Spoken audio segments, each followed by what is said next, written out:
Hallelujah, thank you Lord. धन्यवाद यीशु, धन्यवाद प्रभु, धन्यवाद यीशु। हालेलुया हालेलुया हालेलुया हालेलुया, धन्यवाद। हालेलुया निवशंदर नमरुल रे बेरे रे केंदा कोरी निमिषा खरनम। ओ यीशु के लहू की जय। हालेलुया हालेलुया हालेलुया, धन्यवाद धन्यवाद। Hallelujah hallelujah hallelujah, thank you Jesus. Hallelujah, praise God, thank you Lord। लहू लहू यीशु का लहू गुनाहों से हमको धोता है। लहू लहू यीशु का लहू गुनाहों से हमको धोता है।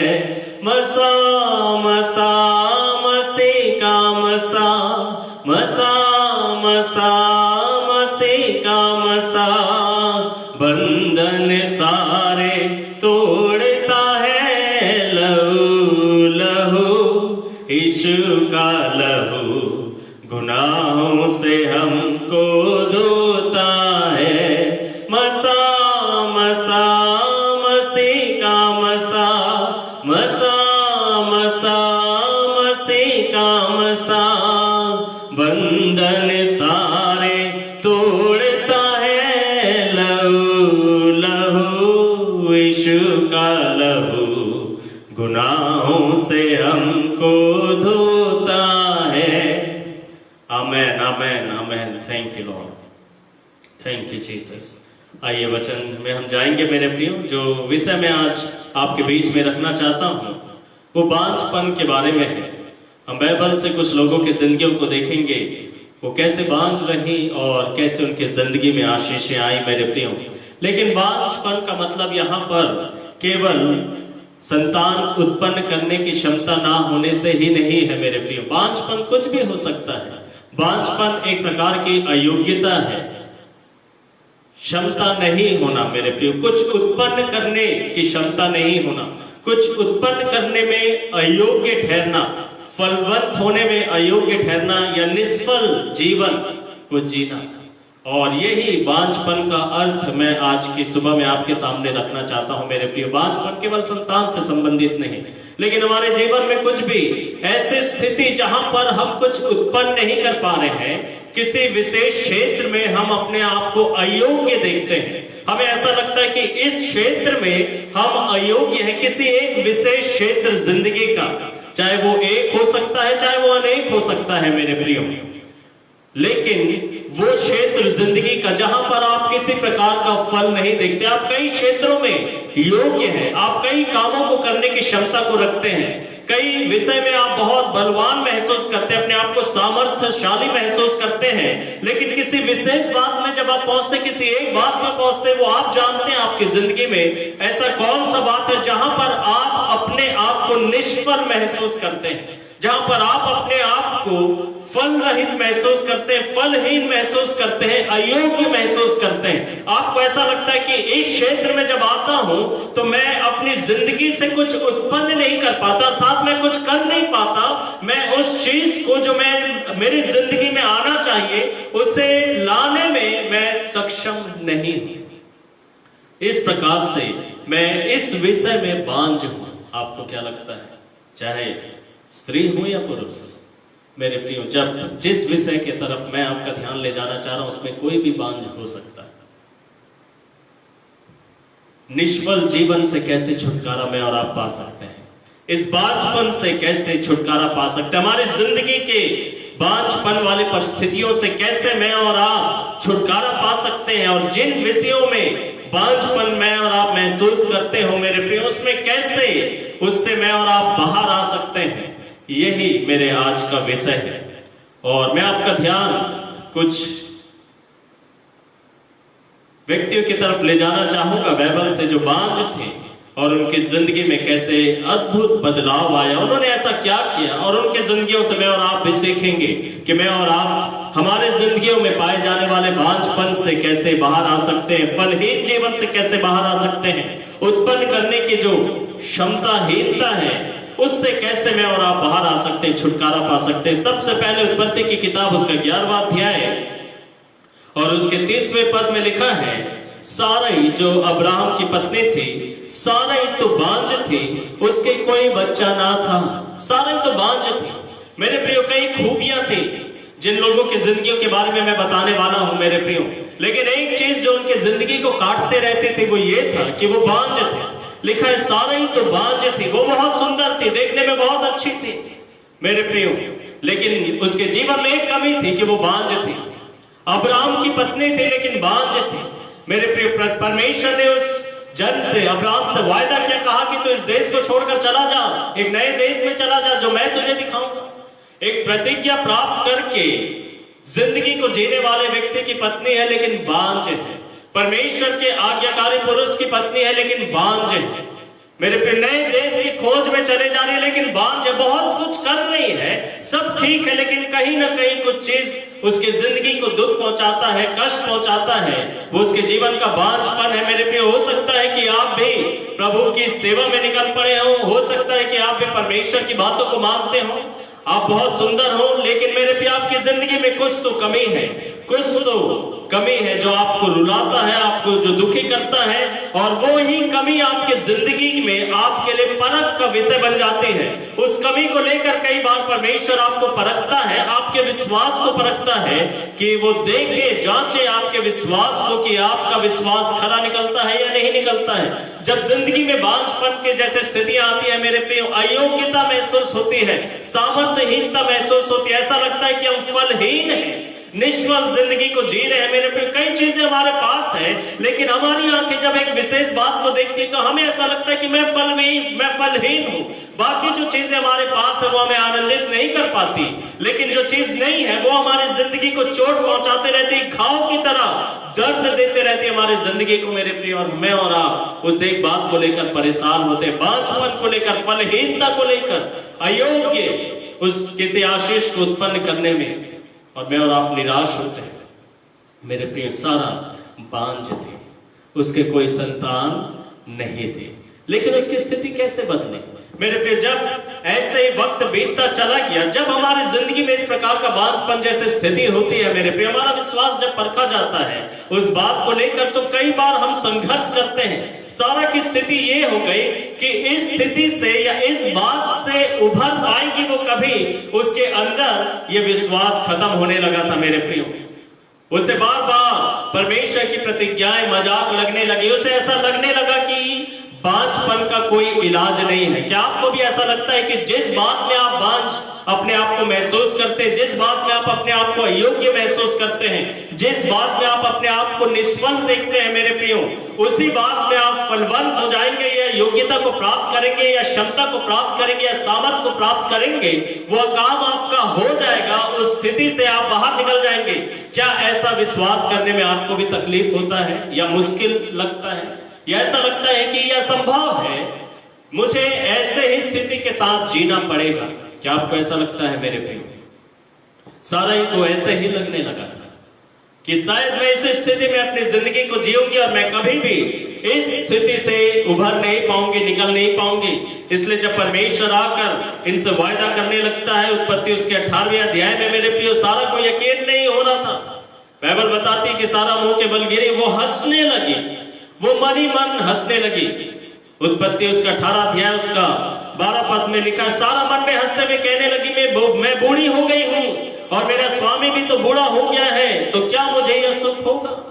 क्या ये बांझपन मेरी जिंदगी से अब दूर हो सकता है? जब मेरी जवानी में ये स्थिति नहीं बदली तो क्या मेरे बुढ़ापे में बदल जाएगी? जब मैं ताकत से भरी हुई थी, जब मेरे पास सामर्थ्य था, बल था, शारीरिक बल था, तब ये काम नहीं हुआ। अब जब मैं शरीर में कमजोर और दुर्बल हो गई हूं, तब क्या ये काम हो सकता है?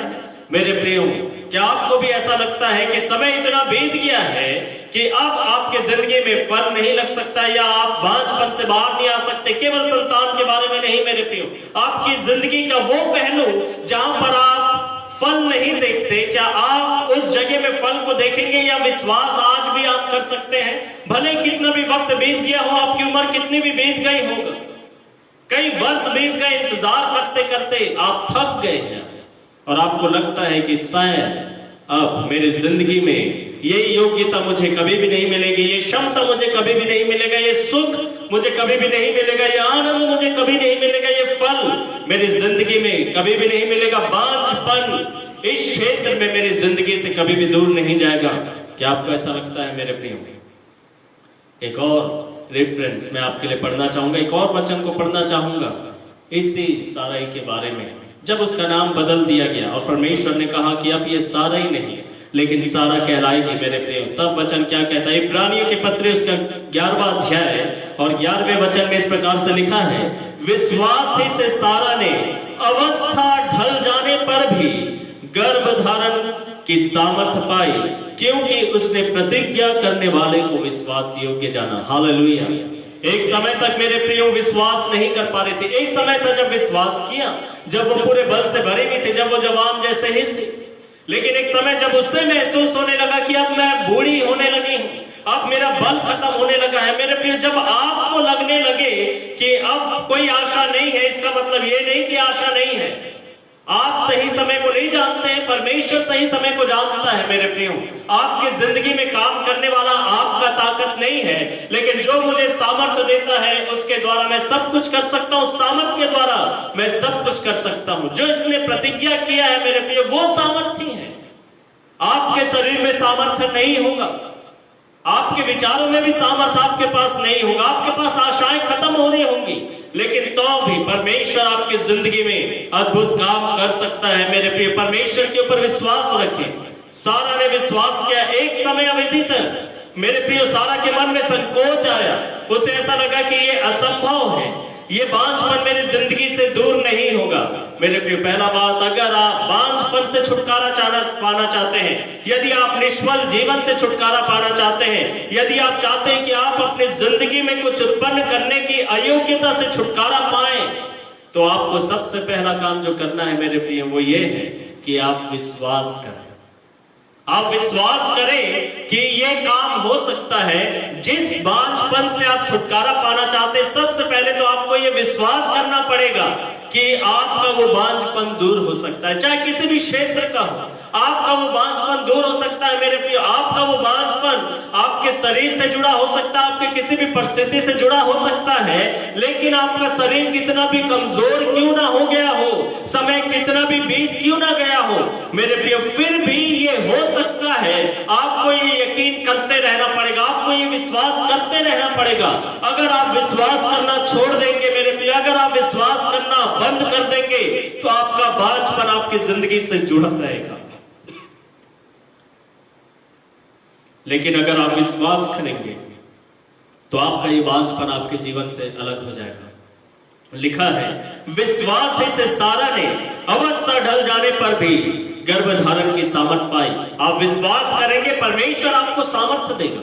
परमेश्वर आपको ऐसा सामर्थ्य देगा कि आपके जिंदगी के उस पहलू में जहां पर फल नहीं आ रहा है, फल आ जाए। आपको परमेश्वर सामर्थ्य देगा कि आप वहीं पर फलों को देखें। हालेलुया।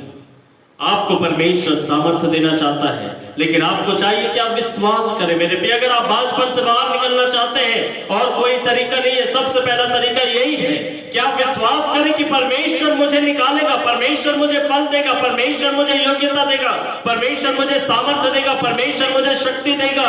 मेरे प्रियो, आप अपने आप को आईने के सामने खड़े होकर जब आप अपने आप को देखते हैं, आप ये ना सोचे कि मैं तो कमजोर हो गया हूं, आप ये काम नहीं हो सकता। लेकिन भले ही आप कितने भी कमजोर हो, आप देख कर कहें कि परमेश्वर मेरी निर्बलता में मुझे सामर्थ्य देगा, परमेश्वर मुझे ताकत देगा, परमेश्वर विश्वास योग्य है। लिखा है, उसने विश्वास किया कि प्रतिज्ञा जिसने किया है वो विश्वास योग्य है। उसने परमेश्वर को विश्वास योग्य जाना।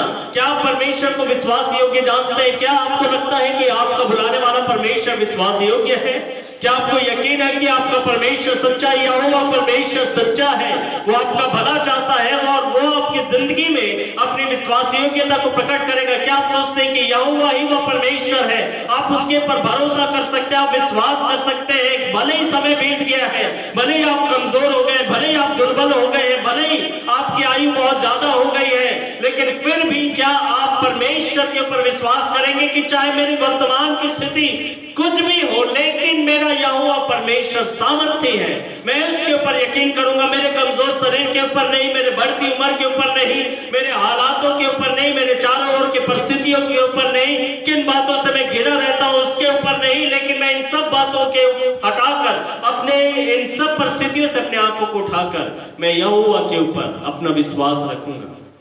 मैं अपना विश्वास अपने शरीर पर नहीं, मैं अपना विश्वास मेरी परिस्थितियों के ऊपर नहीं, लेकिन मैं अपना विश्वास परमेश्वर के ऊपर रखूंगी और वो मुझे बांझपन से छुटकारा देगा। हालेलुया। मेरे बांझपन से मुझे आजाद करने की शक्ति केवल वही है। अगर ये ऐसा लगता है मेरे प्रिय, जब सारा ने कहा कि मैं तो बूढ़ी हो गई हूं, क्या मुझे सुख मिलेगा, उसके भाषा से ऐसा लगता है कि अगर परमेश्वर प्रारंभ में उसे संतान दे देता तो ऐसा लगता कि मैं तो शरीर में ठीक भी हूं, इसकी संभावनाएं थी, ये हो सकता था, इसीलिए परमेश्वर ने कर दिया। मेरे प्रियो, जब आपको ऐसा लगने लगे कि अब नहीं हो सकता, परमेश्वर तब भी काम कर सकता है। आमीन। जब हो सकता था तो परमेश्वर को करने की क्या जरूरत है। जब ऐसे ही हो सकता था, उसमें परमेश्वर का कोई हस्तक्षेप नहीं है।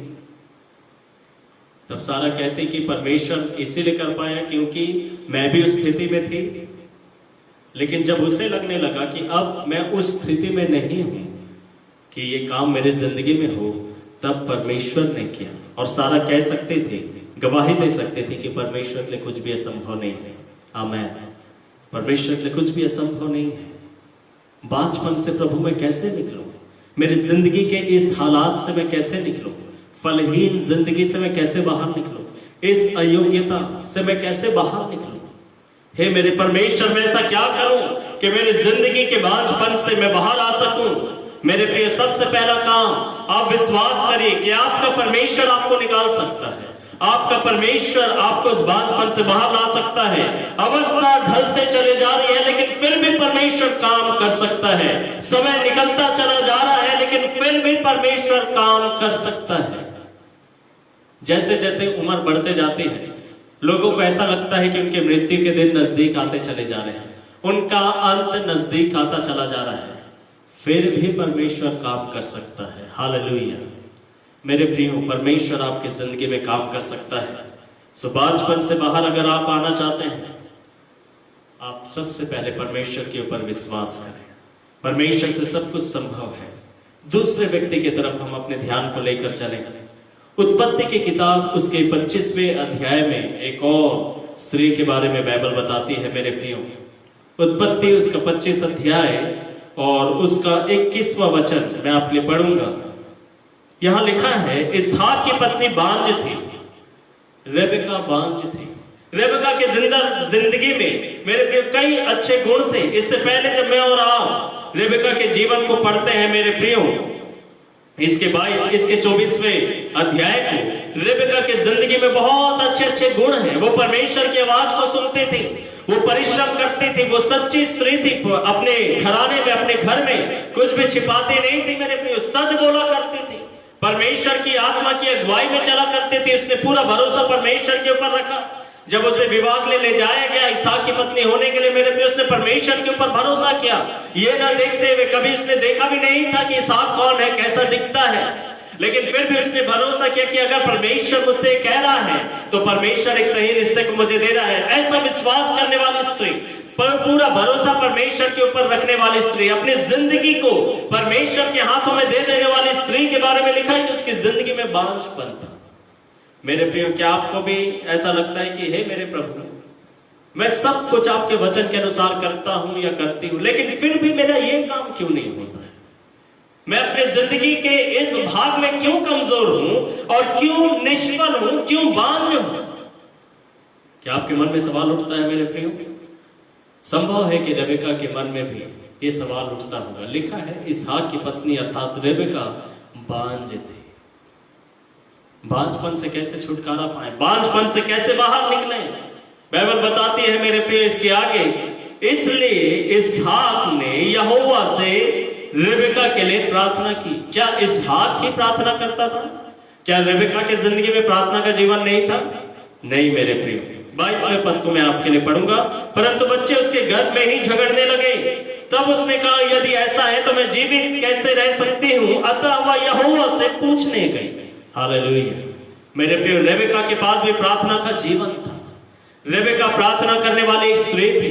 मेरे प्रियो, आप अगर वैवाहिक जीवन जी रहे हैं, अगर आप एक विवाहित व्यक्ति हैं, तो मैं आपसे कहूंगा कि अगर कोई काम आपके जिंदगी में नहीं हो रहा है, तो आप, अगर पत्नी के जीवन में कुछ नहीं हो रहा है, तो पति और पत्नी दोनों मिलकर प्रार्थना करें। अगर पति के जिंदगी में कुछ नहीं हो रहा है, तो पति और पत्नी दोनों मिलकर प्रार्थना करें।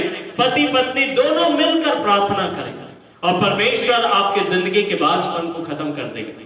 परमेश्वर आपके जिंदगी के बांझपन को दूर कर देगा। अगर इसहाक मुड़कुड़ाता रहता, मेरे प्रियो, अगर इसहाक चिड़चिड़ाता रहता, उस विषय को लेकर परेशान होता रहता, तो शायद इस प्रकार का जवाब हमें यहां पर नहीं मिलता। लेकिन मेरे प्रियो, दोनों प्रार्थना करने वाले व्यक्ति थे। दोनों पति पत्नी मिलकर प्रार्थना किया करते। रेबेका बांझ थी, उसके अंदर बहुत अच्छे अच्छे गुण थे, लेकिन फिर भी जिंदगी में बांझपन था। बहुत अच्छे व्यक्ति हो सकते हैं, आपने अपनी जिंदगी को परमेश्वर के हाथ में सौंप दिया है, पूरा भरोसा आप परमेश्वर के ऊपर रखते हैं, अपने पूरे भविष्य को परमेश्वर के हाथों में दे दिया। मेरे प्रियो, पूरा विश्वास आपने परमेश्वर के ऊपर रखा है, लेकिन फिर भी आप अपने जिंदगी में बांझपन जैसी स्थितियों को देखते हैं। आप घिरे हुए हैं, आपकी जिंदगी में एक काम नहीं हो पा रहा है। मैं क्या करूं इस बांझपन से बाहर निकलने के लिए? मैं आपसे कहूंगा कि आप प्रार्थना करिए। आप प्रार्थना करिए, प्रभु से मांगते रहिए, परमेश्वर से कहते रहिए कि प्रभु जी, मेरी जिंदगी से इस बांझपन को दूर करिए। प्रभु, मेरी जिंदगी से इस बांझपन को आप हटाइए। आप कमजोर हो सकते हैं मेरे प्रियो, आप लाचार हो सकते हैं, आप अपने शरीर में बहुत दुर्बल हो सकते हैं, आपके जिंदगी में कई कमियों को आप देख सकते हैं। हो सकता है कोई बीमारी आपके जिंदगी में बहुत लंबे समय से आपके शरीर में बनी हुई हो सकता है कोई समस्या आपके जिंदगी में बड़े लंबे समय से, कोई आवश्यकता आपके जिंदगी में बड़े लंबे समय से, आपके हालात नहीं बदल रहे हैं। आप प्रार्थना करते रहिए, आप प्रार्थना करते रहिए, परमेश्वर उस बांझपन को आपकी जिंदगी से हटा देगा। इसहाक की पत्नी तो बांझ थी, और उसने परमेश्वर से उसके लिए प्रार्थना की, और लिखा है कि परमेश्वर ने उसको उत्तर दिया, और उसकी पत्नी रेबेका गर्भवती हुई। हालेलुया। अभी तो बांझ थी, लेकिन अभी लिखा है गर्भवती हो गई, फल आ गया। मेरे प्रिय, परमेश्वर आपकी जिंदगी से हर एक प्रकार के बांझपन को दूर करके आपको फलवंत करना चाहता है। सो दूसरा बात, अगर आप बांझपन से बाहर आना चाहते हैं, यदि आप निष्फल जीवन से छुटकारा पाना चाहते हैं, अयोग्य स्थिति से आप छुटकारा पाना चाहते हैं, मेरे प्रिय, तो आपको प्रार्थना करने की जरूरत है। अगर आप प्रार्थना करना बंद कर देंगे, आपके हालात वैसे के वैसे ही रहेंगे। आप ये ना कहें कि प्रभु मैं कितने समय तक प्रार्थना करूं। आप ऐसा ना सोचें कि प्रभु मुझे कितने वर्षों तक प्रार्थना करना पड़ेगा। प्रार्थना करते करते 1 साल तो हो गया है, कोई बात नहीं, आप और प्रार्थना करिए, अभी भी प्रार्थना करिए। आप प्रार्थना करते रहिए, लगातार मांगते रहिए परमेश्वर से, निराश हुए बिना लगातार प्रार्थना करते रहना। प्रार्थना करते रहो, मांगते रहो, परमेश्वर के द्वार को खटखटाते रहो, अपने उस बात को परमेश्वर के सामने बार बार ले जाते रहिए, बार बार परमेश्वर को पुकारते रहिए, प्रभु के सामने अपने उस हालात को रखते रहिए, प्रार्थना करते रहिए। उस विषय में प्रार्थना करना मत छोड़े, उस विषय में प्रार्थना करने में निराश महसूस ना करें, हियाव ना खोए। मेरे प्रिय, मांगते रहिए, मांगते रहिए। एक ही बात है, मांगते रहिए। हे मेरे परमेश्वर, एक ही बात तो मांग रहा हूं, मांगते रहिए। जो आपके पास नहीं है, प्रभु को आप बोलते रहिए, प्रभु को बोलते रहिए, प्रभु इस क्षेत्र में मैं योग्य हूं, प्रभु इस क्षेत्र में, इस पहलू में, इस जिंदगी के इस भाग में मैं बांझपन महसूस करता हूं, मैं सूखापन महसूस करता हूं, मैं खाली महसूस करता हूं अपने आप। प्रभु इस क्षेत्र में मुझे आशीषित करिए। मांगते रहिए, मांगते रहिए, पुकारते रहिए, लगातार परमेश्वर की दुहाई देते रहिए, उसके दरवाजे को खटखटाते रहिए। मेरे परमेश्वर आपकी सुनेगा। हालेलुया। परमेश्वर आपकी जिंदगी से बांझपन को दूर कर देगा, आपका बांझपन दूर हो जाएगा। क्या आप चाहते हैं कि बांझपन दूर हो जाए? परमेश्वर को पुकारिए, प्रार्थना करिए। तीसरा बात, तीसरे व्यक्ति की तरफ हम चले मेरे प्रिय। उत्पत्ति की किताब उसका 29 अध्याय और उसका 31 पद का आखिरी भाग में पढ़ रहा हूं। लिखा है, राहेल बांझ रही। राहेल बांझ थी। बाइबल बताती है मेरे प्रियो, राहेल बहुत सुंदर थी, याकूब राहेल से प्यार करता था, लेकिन उसका विवाह पहले लिया से हो गया और उसके बाद उसने फिर राहेल से भी विवाह किया। बाइबल बताती है मेरे प्रिय, लेकिन राहेल बांझ थी, राहेल बांझ थी। वो अपने जिंदगी के इस बांझपन को लेकर परेशान थी। मेरे प्रिय, मैंने पहले ही कहा कि जो आपके पास नहीं है वो आपके जीवन को परेशान करेगा। जो आपके पास है वो आपको परेशान नहीं करेगा, लेकिन जो आशीषें आपके पास नहीं है, जिन बातों को आप अपनी जिंदगी में चाहते हैं कि आपके पास हो लेकिन आपको नहीं मिल रहा है, अगर कुछ आपको नहीं मिल रहा है तो आप परेशान हो जाएंगे, आप व्याकुल हो जाएंगे, आप रोने लगेंगे, आप निराश होने लगेंगे, आप परेशान होने लगेंगे, आप दुखी होने लगेंगे, आप मायूस होने लगेंगे। मेरे प्रिय, राहेल के साथ भी ऐसे ही था। राहेल बहुत सुंदर थी मेरे प्रिय, बहुत खूबसूरत थी, देखने में बहुत अच्छा, कोई भी उसके तरफ आकर्षित हो जाए, लेकिन जिंदगी में एक कमी थी, बांझ थी। आपके जीवन में भी जो कमी है आपको परेशान करेंगे मेरे प्रियो।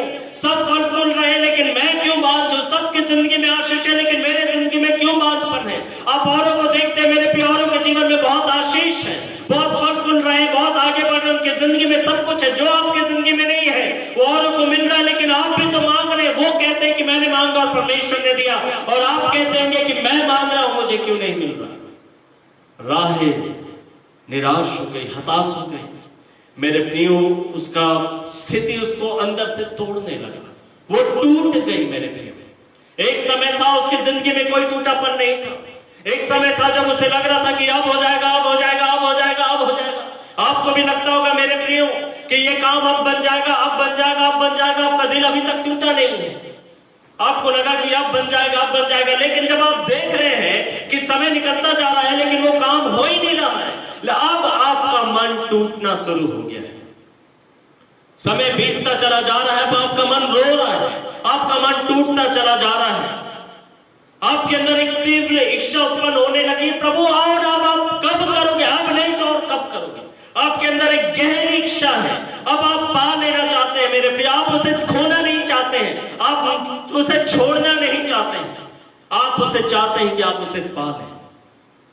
आपकी ये तीव्र इच्छा आपके अंदर उत्पन्न हो रही है मेरे प्रिय। राहेल के साथ ऐसे ही हुआ। राहेल ने कैसा पाया? 30 अध्याय में लिखा है, उत्पत्ति उसका 30वां अध्याय और उसका पहला वचन मैं आपके लिए पढ़ूंगा मेरे प्रिय। जब राहेल ने देखा कि उससे याकूब के लिए कोई संतान उत्पन्न नहीं हुई, तब वह अपनी बहन से ईर्ष्या करने लगी और उसने याकूब से कहा, मुझे भी संतान दे, नहीं तो मैं मर जाऊंगी।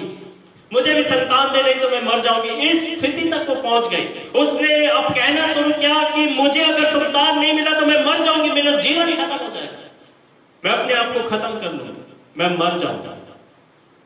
मेरे प्रियो, इसका यह मतलब नहीं कि वो मर ही जाएगी, लेकिन ये जो शब्द है उसके अंदर जो तीव्र इच्छा, जो गहरी इच्छा, अब पा लेना ही चाहती हूं मैं, इस विषय में इसे मैं खोना नहीं चाहती, लेकिन मैं पा लेना चाहती। इसके अंदर एक तीव्र इच्छा है, एक गहरी इच्छा इसके अंदर से उमड़ रही है।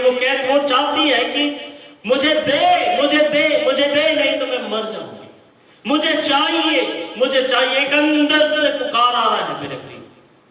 अब अगर ये चीज उसके पास नहीं हुई, आशीष उसके पास नहीं हुई, इस आशीष के बिना वो नहीं जी पाएगी, उसे ये लगने लगा है मेरे प्रिय। क्या आपके अंदर तीव्र इच्छा उत्पन्न होता है बांझपन से निकलने के लिए? क्या उस अयोग्य स्थिति से निकलने के लिए, निष्फल जिंदगी से बाहर आने के लिए? क्या आपके अंदर एक गहरी इच्छा, तीव्र इच्छा अंदर से, क्या आपके अंदर से पुकार निकलता है, या ऊपर ही ऊपर है, अभी तक वो आपकी गहरी इच्छा नहीं हुई है, या आप उसके साथ समझौता कर लिया और उस परिस्थिति के साथ साथ जीवन जीना सीख गए हैं और आप सोच रहे हैं कि मिल जाएगा तो भी ठीक है, नहीं भी मिलेगा तो ठीक है? क्या आप इस स्थिति में जी रहे हैं मेरे प्रिय? राहेल इस स्थिति में नहीं थी। एक समय था जब राहेल भी स्थिति में थी कि ठीक है, थोड़ा देखते हैं, मिल जाएगा तो ठीक है, नहीं मिलेगा तो भी ठीक है, लेकिन उस आशीष से वंचित रहने का दुख उसके अंदर इतना बड़ा था कि अब उसके अंदर भीतरी आत्मा से उस एक आवाज निकल रहा है। अब तक इसने ऐसा नहीं कहा था याकूब से।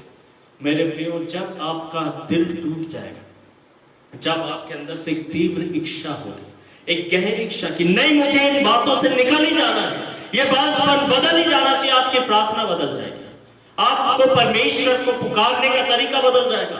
अब तक कभी भी राहेल ने ऐसा नहीं कहा था कि मुझे संतान दे, नहीं तो मैं मर जाऊंगी। अब वो कहने लगी, प्रभु जी अब मेरे स्वामी याकूब से कह रही कि याकूब मुझे संतान दो, नहीं तो मैं मर जाऊंगी, मैं मर जाऊंगी। क्या आप भी इस प्रकार की तीव्र और गहरी इच्छा से परमेश्वर को पुकारने, क्या आपके अंदर भी आपको ऐसा लग रहा है कि हे मेरे प्रभु मुझे जीने की इच्छा नहीं है, अगर ये आशीष मुझे आप नहीं देंगे, मेरे अंदर जिंदगी जीने की कोई इच्छा नहीं, मैं चाहती हूँ कि मेरी ये स्थिति बदल जाए, मैं निष्फल नहीं रहना चाहता, मैं बांझ नहीं रहना चाहता, लेकिन प्रभु यीशु मसीह मैं आशीषित होना चाहता हूँ। अगर ऐसा नहीं होगा प्रभु, मैं जिंदा नहीं रह पाऊंगा, मैं जिंदा नहीं रह पाऊंगा, ये कमी मुझे मारते चले जाएगी, ये कमी मेरे जिंदगी मेरे विचारों से बाहर नहीं जा रही, हर समय मेरे दिमाग में घूमता रहता है। मेरे प्रियो, आप परमेश्वर के और करीब जाइए और परमेश्वर को आप दिल से पुकारिए। मेरे प्रियो, राहेल इस स्थिति से निकलने की इच्छा रख रही थी। राहेल चाहती थी कि उसकी परिस्थिति बदल जाए, वो चाहती थी कि उसका जो स्थिति है उसमें बदलाव आए, और उसने इस प्रकार से पुकारा कि मुझे संतान दे, नहीं तो मैं मर जाऊंगा। क्या आपके अंदर एक तीव्र और गहरी इच्छा उठ रही है? अगर आप बांझपन से बाहर आना चाहते हैं मेरे प्रियो, अपने अंदर एक तीव्र इच्छा को उत्पन्न करें, गहरी इच्छा को उत्पन्न करें, और उस गहराई से परमेश्वर को आप पुकारें कि हाँ, आप वास्तव में एक ऐसी स्थिति में पहुंच गए कि आपके अंदर उस आशीष के बिना जीने की चाहत नहीं है। आप दिखावा नहीं कर सकते, लेकिन वास्तव में आपकी जिंदगी ऐसे हो जाएगी, उस आशीष के बगैर आप टूट जाएंगे, उस काम को पूरा हुए बिना देखते हुए मेरे प्रियो आप टूट जाएंगे, और आप रोने लगेंगे, आपकी आत्मा रोने लगेगी, और परमेश्वर आपके भीतरी मनुष्यत्व को जानता है और जांचता है। मेरे प्रिय, आपको लगने लगेगा कि प्रभु इसके बिना मैं जिंदा नहीं रहना चाहता, प्रभु जी मुझे आशीष दीजिए, मुझे आशीषित करिए, मेरी स्थिति से मुझे बाहर निकाल दीजिए, मुझे भी संतान दे, नहीं तो मैं मर जाऊंगा। एक तीव्र इच्छा आपके अंदर उत्पन्न होना चाहिए, और बांझपन से बाहर निकलने के लिए, छुटकारा पाने के लिए हमें क्या करना है? चौथे व्यक्ति की तरफ चले। पहला सामुएल उसके पहले अध्याय में हम हन्ना के बारे में देखते हैं मेरे प्रियो। हन्ना निसंतान थी, और यह बात उसे रुलाया करती थी, यह बहुत परेशान रहा करते थे, और चीजों से संतुष्ट नहीं होती थी मेरे प्रियो। इससे बाकी चीजें मिल रही थी, इसका पति था, अपना घर था, अपना जमीन जायदाद सब था, और इसका पति एल्काना इसे ज्यादा पैसा दिया करता था, लिखा है 5 पद में, परंतु हन्ना को वह दुगना भाग दिया करता था, क्योंकि वह उससे प्रेम करता था।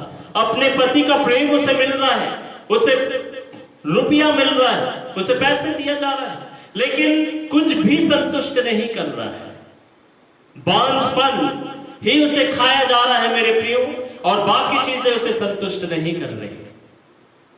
बहुत सारे लोग आश्वासन की बातें बोल रहे हैं, उसका अपना पति उससे आश्वासन की बातें कह रहा है, उससे प्यार भी करता, प्रेम को जताता भी है, लेकिन फिर भी मेरे प्रियो संतुष्ट नहीं हो पा रही है। ऐसा नहीं कि इसके बदले में वो मिल गया तो खुशी के साथ रहेगा, बोले कि चलो मुझे ये मिल गया। नहीं मेरे प्रियो, अगर आप उस बांझपन वाली स्थिति से बाहर निकलना चाहते हैं तो आपको ऐसा होना पड़ेगा, बनना पड़ेगा कि आप किसी और चीज को, अगर उसके बदले में कुछ और मिल जाए, जैसा कोई शर्त रख दे कि ठीक है ये नहीं मैं ये दूंगा, तो आप ऐसा नहीं कहेंगे कि ठीक है, आप और चीजों से संतुष्ट नहीं होंगे, बाकी सब चीजें आपको मिल रही हैं। प्रभु का धन्यवाद और आशीषों के लिए, लेकिन मेरे स्वामी इन आशीषों के बीच में मुझे वो भी चाहिए जो मेरे पास नहीं है। मुझे वो खल रहा है, मुझे वो बांझपन खल रहा है, मुझे वो खालीपन, वो सूनापन, मेरी जिंदगी की निष्फलता मुझे खाई जा रही है, और मैं उससे कोई समझौता नहीं करना चाहता, कोई समझौता नहीं करना चाहता, मुझे वो चाहिए। मेरे प्रिय, अगर आप बांझपन से बाहर निकलना चाहते हैं तो और कोई चीज आपको संतुष्ट ना करने पाए, और कोई चीज आपको संतुष्ट ना करने पाए, किसी और आशीष को पाकर, कुछ और चीजों को लेकर, उसके बदले में कुछ और नहीं। आप कहें कि प्रभु मुझे यही चाहिए, प्रभु जी सब कुछ मिल जाए, लेकिन वो बांझपन बना रहे तो क्या फायदा? जो चीज मुझे दुख पहुंचा रही, अगर वही चीज बना रहे तो मैं कैसे सुखी रह पाऊंगा? मुझे उन परिस्थितियों में बदलाव चाहिए प्रभु जी, मुझे उन बातों में बदलाव चाहिए। हन्ना संतुष्ट नहीं हुई, रुपयों को लेकर, पैसों को लेकर वो संतुष्ट नहीं हुई मेरे प्रिय, लेकिन फिर भी उसका बांझपन उसको रुलाता था। लिखा है मेरे प्रिय 9 पद में, पहला शमूएल पहला अध्याय 9 पद से आगे, तब हन्ना सीलो में खा पी कर उठी। एली याजक तो यहोवा के मंदिर के चौखट के पास आसन पर बैठा हुआ था और वह अत्यधिक व्यथित होकर यहोवा से प्रार्थना करने और बिलख बिलख कर रोने लगी। क्या आपकी परिस्थितियां आपको रुला रही हैं? क्या आप आंसुओं के साथ परमेश्वर को पुकारते हैं? टूटे हुए दिल के साथ, आंसुओं के साथ व्यतीत होकर आप व्यतीत हो जाएं।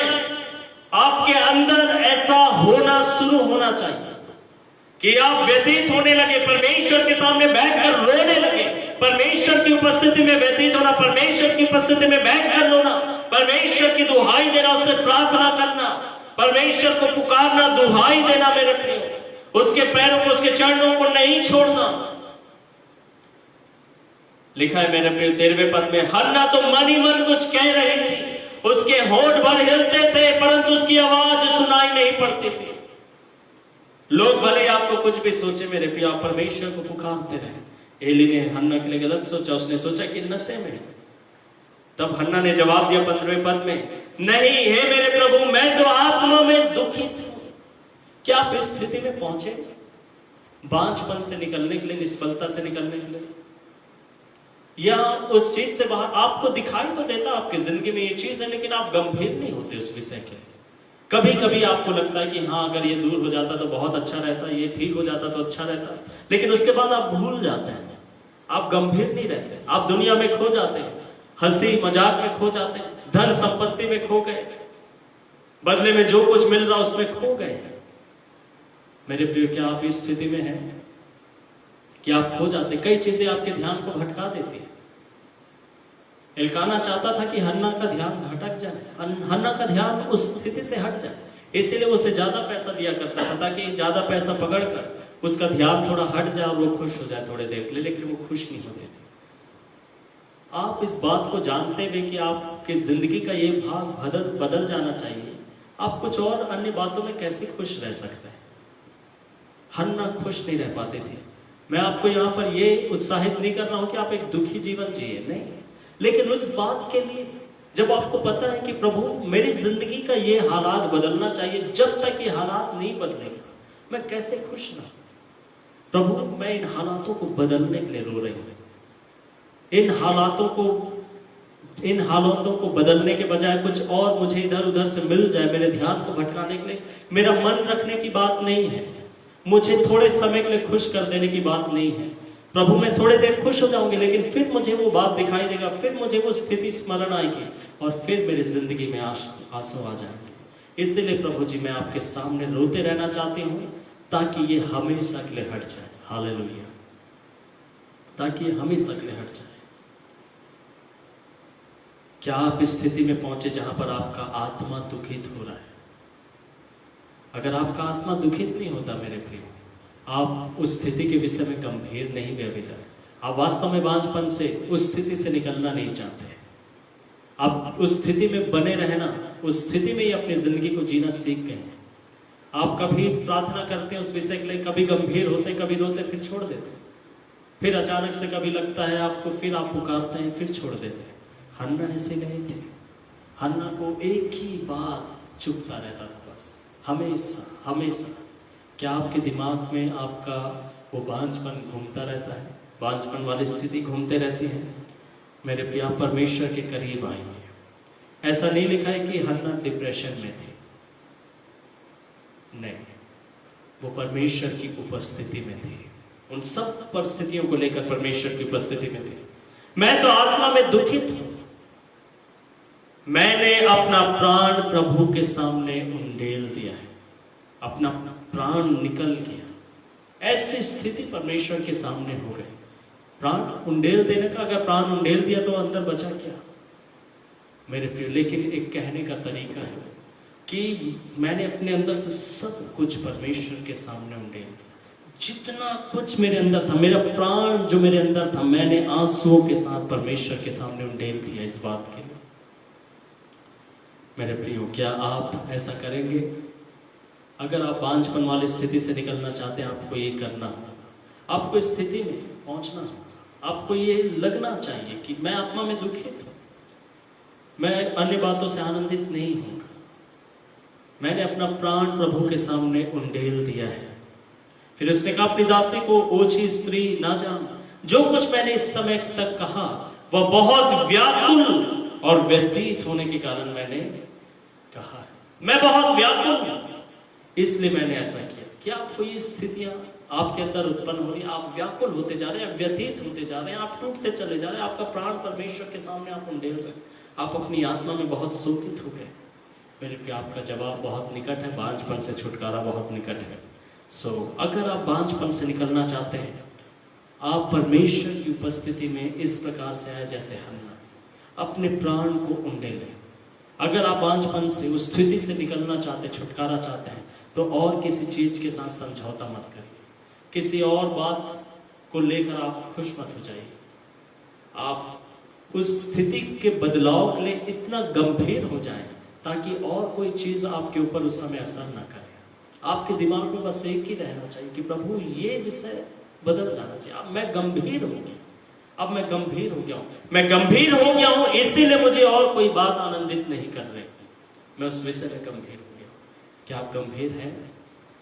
अगर आप गंभीर हो गए हैं मेरे प्रिय हन्ना की तरह, तो आप उस बांझपन वाली स्थिति से बाहर निकलने वाले हैं। आखिरी बात, बांझपन से छुटकारे के लिए हम क्या करें? लूका रचित सुसमाचार उसका 1 अध्याय और उसका 7वां वचन मैं आपके लिए पढ़ूंगा मेरे प्रिय। लूका रचित सुसमाचार उसका 1 अध्याय और उसके 7वें वचन में लिखा है, उनके कोई संतान ना थी क्योंकि एलिशिबा बांझ थी। एलिशिबा बांझ थी। मेरे प्रिय, बहुत धर्मी थे, परमेश्वर के भक्त थे, याजक था जकरिया, लेकिन उसकी पत्नी एलिशिबा के बारे में लिखा है कि वो बांझ थे। यहां तक कि स्वर्गदूत आकर क्या कहता है, देखिए इसके 36 पद को, देख तेरी कुटुंबनी एलिशिबा से भी इस बुढ़ापे में एक पुत्र होने वाला है, और यह उसका जो बांझ कहलाती थी। क्या ऐसा कहलाए जाना पसंद करेंगे? क्या आप नहीं चाहते कि आपका पहचान बदल जाए, या आप उसी पुराने पहचान में जीना चाहते हैं? एलिशिबा बांझ कहलाते थे मेरे प्रिय। उसका पति याजक था, उसे और किसी और नाम से भी पुकारा जा सकता था, लेकिन स्वर्गदूत ने आकर बताया कि वो बांझ कहलाते थे। क्यों? क्योंकि लोग आपस में बातचीत करते थे, लोगों के बीच में उसका जो पहचान था वो ये था कि वो बांझ कहलाते थे। लोग उसे बांझ कहकर जानते थे। मेरे प्रिय, जब परिस्थितियां खराब होती हैं तो लोग उसी बात से आपको जानते और पहचानते हैं। आपके सब ख्यातियां एक तरफ हो जाती हैं। याजक की पत्नी है लेकिन फिर भी बांझ कहलाती है, लोग उसे बांझ कहते थे, बांझ कहलाए। लेकिन ये स्थिति से कैसे बाहर निकले? स्वर्गदूत ने आकर कहा 36 पद में कि देख तेरी कुटुंबनी एलिशिबा से भी इस बुढ़ापे में एक पुत्र होने वाला है, और यह उसका जो बांझ कहलाती थी 6वां महीना है। मेरे प्रिय, इनकी जिंदगी कैसे थी इसके लिए मैं पढ़ूंगा। एलिशिबा और जकरिया किस प्रकार का जीवन जीते थे। अगर आप बांझपन से बाहर आना चाहते हैं तो आपको क्या करना पड़ेगा? वे दोनों परमेश्वर की दृष्टि में धर्मी थे। हालेलुया। मनुष्य की दृष्टि में नहीं। मनुष्य की दृष्टि में, मनुष्य के सामने तो मनुष्य दिखावा करता है अक्सर, उसका वास्तविक जीवन तो अकेले में होता है। आप किसी के बीच में जाएंगे, बहुत अच्छा दिखावा कर लेंगे। मेरे प्रियो, परमेश्वर के सामने दिखावा काम नहीं आता। इसीलिए लिखा परमेश्वर की दृष्टि में कैसे है। मनुष्य की दृष्टि में आप बहुत अच्छे हो सकते हैं। मनुष्यों के बीच में जब आप रहते हैं कुछ घंटे, आप बहुत अच्छा जीवन जीते हैं। आप मनुष्यों के बीच में ऐसा अपने आप को जताते हैं जैसे आप बहुत अच्छे हैं, बहुत धर्मी हैं। आपकी बातें देखने लायक होती हैं, आपके काम लोगों के सामने दिखावा करने के लिए आप सब कुछ करते हैं। लोगों के सामने दिखावा करने के लिए आप बहुत अच्छी अच्छी बातें करते हैं। लोगों के सामने आप सब प्रकार का छल आप दिखाते हैं मेरे प्रिय। लेकिन परमेश्वर की दृष्टि में कैसे है? आपकी जिंदगी कैसे है? घर के अंदर में आपकी जिंदगी कैसे है जब आप अकेले रहते हैं? तब परमेश्वर की दृष्टि में आपका जिंदगी है। लिखा है कि उनका जीवन परमेश्वर की दृष्टि में धर्मी था। अगर आप चाहते हैं कि बांझपन से आप बाहर आए, परमेश्वर की दृष्टि में अपनी जिंदगी को ठीक करिए। आप ये ना सोचिए मनुष्य क्या सोचेगा। आप लोगों के बारे में बहुत चिंता करते हैं कि लोग क्या सोचेंगे, और लोगों को खुश करने के लिए आप एक बनावटी जीवन जी रहे हैं। थक जाएंगे। मुखौटा पहनकर कोई पूरा जीवन नहीं जी सकता मेरे पे, एक दिन मुखौटा उसको उतारना ही पड़ता है। एक समय होता है जब वो मुखौटा निकालता है। आपको भी आपके मुखौटे को उतार देने की जरूरत है, और आप जो हैं वो परमेश्वर के पास आप वैसे ही जाइए, और परमेश्वर आपकी जिंदगी को ठीक करेगा। परमेश्वर की दृष्टि में एक धार्मिकता का जीवन जिए, एक अच्छा जीवन परमेश्वर की दृष्टि में आप जिए, परमेश्वर आप लिए गवाही देने पाए कि आपकी जिंदगी कैसे है।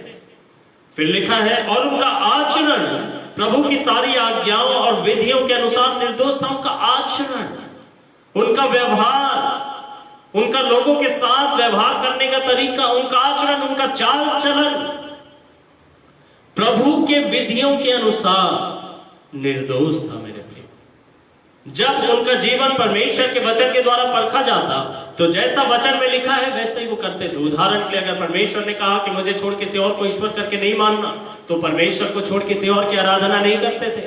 अगर परमेश्वर ने कहा है कि सबके दिन का आदर करना, पवित्र मानना, तो वो सबके दिन का आदर करते, पवित्र मानते। अगर वो परमेश्वर का वचन कहता है कि माता पिता का आदर करना, तो माता पिता का आदर करते। अगर परमेश्वर ने कहा कि झूठ नहीं बोलना, तो वो झूठ नहीं बोलते। अगर परमेश्वर ने कहा कि व्यभिचार नहीं करना, तो व्यभिचार नहीं करते। चोरी नहीं करना, चोरी नहीं करते। लालच नहीं करना एक दूसरे के लिए, लालच नहीं करते मेरे प्रिय। क्रोध से बचना है, वो क्रोध से बचते हैं। परमेश्वर के वचन के अनुसार उनका जिंदगी निर्दोष था। परमेश्वर के वचन के अनुसार आपका जीवन आज कैसा है? क्या आप परमेश्वर के वचन को पूरी तरीके से भूल गए? बांझपन से आप बाहर आना चाहते हैं लेकिन परमेश्वर के अधीन नहीं होना चाहते। बांझपन से आप बाहर आना चाहते हैं लेकिन आप अपना चाल चलन सुधारना नहीं चाहते। आप उसी पाप के अधीन रहना चाहते हैं, पाप को करते रहना चाहते हैं, और बांझपन से बाहर भी निकलना चाहते हैं। नहीं हो पाएगा, नहीं हो पाएगा। परमेश्वर चाहता है कि आप उन सब बातों से निकलो ताकि परमेश्वर आपकी जिंदगी में काम करे। मेरे प्रिय, अगर बांझपन से बाहर आना चाहते हैं, परमेश्वर की दृष्टि में आप धर्मी बनिए, परमेश्वर के वचन के अनुसार चाल चलन आप अपना बनाइए, एक निर्दोष जीवन जीना शुरू करिए, एक अच्छा जीवन आप जीना शुरू कर दीजिए मेरे प्रिय, और परमेश्वर आपको बांझपन से बाहर निकालेगा। सो मैंने 5 व्यक्तियों के बारे में आपको बताया, और उन 5 व्यक्तियों की जिंदगी से बताया कि बांझपन से हम कैसे बाहर निकले। सारे के जीवन से हमने पहले देखा, और पहला तरीका बांझपन से निकलने के लिए, पहला कदम विश्वास करें परमेश्वर के ऊपर, यकीन करना शुरू करें कि ये हो सकता है, परमेश्वर कर सकता है। दूसरा बात, प्रार्थना करिए। अगर आप विवाहित हैं तो दोनों मिलकर प्रार्थना करिए और वो स्थिति बदल जाएगी। तीसरा बात, अपने अंदर एक तीव्र इच्छा उत्पन्न होने दीजिए, एक गहरा इच्छा उत्पन्न होने दीजिए। उस स्थिति के बदलाव के लिए एक गहरा इच्छा आपके अंदर उत्पन्न होने पाए। चौथा बात मैंने आपको बताया मेरे पे, टूटापन। आप समझौता मत करें, कोई और बात आपको खुश न करने पाए, उस बात के लिए आप व्यतीत हो जाइए परमेश्वर के पास। परमेश्वर की उपस्थिति में जाकर, बाहर बैठे बैठे नहीं, परमेश्वर के चरणों में जाकर अपने प्राणों को उंडेल दीजिए। प्रार्थना में आप अपने आप को उंडेल दीजिए। आपको और कोई बात खुश ना करने पाए, आप मांगते रहिए, प्रभु मुझे और कोई बात खुश नहीं कर पा रहा है। आखिरी में मेरे प्रिय, मैंने बताया परमेश्वर की दृष्टि में धार्मिकता का जीवन जीना शुरू करें। परमेश्वर के वचन के अनुसार अपना आचरण तैयार करें। आपका व्यवहार, आपका चाल चलन परमेश्वर के वचन के अनुसार होने पाए, और परमेश्वर आपकी जिंदगी से हर एक प्रकार के बांझपन को दूर कर देगा। आइए हम अपने आंखों को बंद करें, प्रार्थना करेंगे। पिताजी, प्रभु यीशु मसीह के नाम से हम आपकी उपस्थिति में आते हैं। प्रभु जी, बांझपन जीवन में प्रभु जी परेशानियों को लेकर आता, बांझपन हमारी जिंदगी को रुलाता। प्रभु जी, कई अच्छी चीजें थी इन लोगों की जिंदगी में, प्रभु बहुत सुंदर थे, बहुत ख्याति रखने वाले थे, बहुत धनवान थे, कई पहलू इनके जिंदगी में थे, लेकिन परमेश्वर पिता बांझपन उनके जीवन को परेशान करता। प्रभु, आज बांझपन केवल संतान से संबंधित नहीं है, लेकिन हम संदेश से सीख रहे पिताजी, हमारी जिंदगी में पाए जाने वाला बांझपन, खालीपन, सूनापन। परमेश्वर पिता प्रभु जी एक निष्फलता का जिंदगी, अयोग्यता, किसी चीज को उत्पन्न करने में, कोई विशेष बात को उत्पन्न करने के लिए अयोग्य हो जाना प्रभु जी, उसमें से हम कैसे निकलेंगे प्रभु? परमेश्वर हम तेरे वचनों से सीख पाए प्रभु जी। मैं प्रार्थना करता हूं कि हर एक आपके ऊपर विश्वास कर सके, हिम्मत ना हारे, विश्वास करते रहे कि नहीं हो सकता, यकीन करना बंद ना करें। चाहे समय बीत गया हो, चाहे शरीर दुर्बल हो गया हो, लेकिन यकीन करना बंद ना करें प्रभु। यकीन करते रहे, विश्वास करते रहे और प्रार्थना करते रहे, मिलकर एक दूसरे के लिए प्रार्थना करते रहे।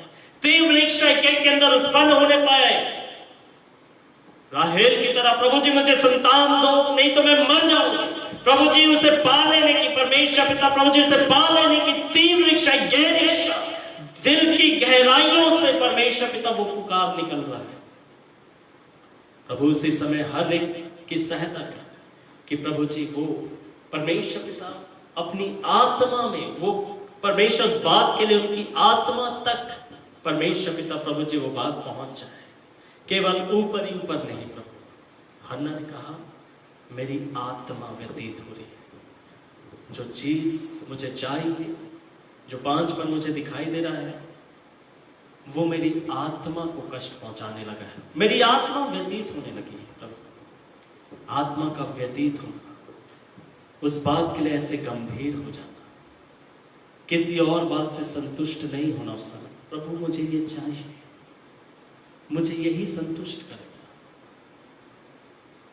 और प्रभु यीशु मसीह आपकी दृष्टि में धार्मिकता का जीवन, आपके वचन के अनुसार आचरण एक एक का बना दीजिए प्रभु। मैं प्रार्थना करता हूं पिताजी, सुने गए वचन का अनुकरण करने पाए लोग, ताकि प्रभु जी एक एक की जिंदगी में जो भी बांझपन हो वो सब उनकी जिंदगी से दूर हो जाए। इनके बांझपन को प्रभु जी आपने दूर किया और आशीष दिया, वैसे एक एक की जिंदगी का बांझपन दूर हो जाए और वो आशीषों को पाए।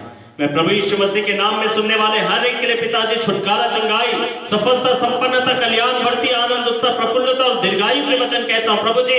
जितने लोग सुन रहे हैं, जितने प्रार्थना के विषय भेजते हैं पिताजी, मैं आपसे दुआ करता हूं उन बीमारों को आप चंगा कर दीजिए परमेश्वर। चाहे जो भी बीमारियां हो, यीशु के नाम में बीमारियां दूर हो जाए, बांझपन दूर हो जाए, आनंद आ जाए परमेश्वर पिता, आंसू पोंछे जाए पिताजी। जो व्यतीत होकर पुकार रहे हैं वो अपनी प्रार्थनाओं का जवाब पा सके पिताजी।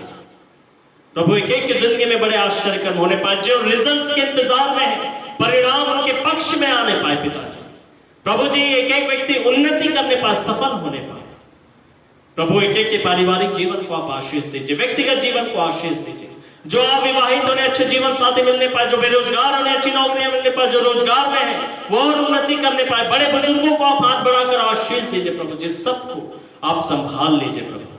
आपका धन्यवाद, आपका धन्यवाद हर एक को आशीषित करने के लिए प्रभु। परमेश्वर तेरी महिमा एक एक के ऊपर प्रकट होने पाए। एक बार फिर प्रार्थना करता हूं, जिस प्रकार का भी बांझपन लेकर आज बैठे हैं पिताजी, वो बांझपन आज दूर हो जाने पाए, आज उन्हें फल मिलने पाए, आशीष मिलने पाए, सामर्थ और शक्ति मिलने पाए, उपाय होने पाए, प्रबंध होने पाए। धन्यवाद स्वामी, आपने प्रार्थना सुना, इसलिए आपका दिल से धन्यवाद करता हूं। लोगों की गवाहियों को हम तक आप पहुंचाएं प्रभु, यीशु मसीह के नाम से मांगता हूं, आमेन आमेन। अब हमारे परमेश्वर पिता का प्रेम, प्रभु यीशु मसीह का अनुग्रह और पवित्र आत्मा की संगति और सहभागिता हम सब के साथ अब से लेकर हमेशा तक होती रहे, आमेन आमेन। परमेश्वर आप सबको आशीष दे। मैं विश्वास करता हूं कि परमेश्वर ने इस वचन के द्वारा आपको छुआ है।